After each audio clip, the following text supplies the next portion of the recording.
Hi guys, ang dami nagtatanong kung sino daw mga kasundo or mga friends ko dito sa loob ng The House of Collab. Halos lahat naman, pero may mga friends talaga ako na pinagkakatiwalaan. Isa si Ate Tami. Wala.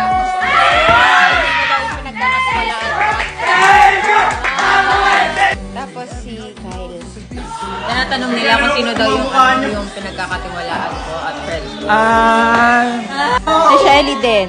Yeah. Tinatanong nila kung sino daw mga friends ko dito at pinagkakatiwalaan ko. You can trust me. And makikip ako. Mahilig ako mang-keep ng secrets. Good! Ito rin, si Precious. Wala. Nakakabasa kasi ako ng comment na sino daw yung mga friends at pinagkakatiwalaan sa loob. Ito rin, si Amber. Isa din siya sa mga pinagkakatiwalaan at friends ko. Thank you ka naman.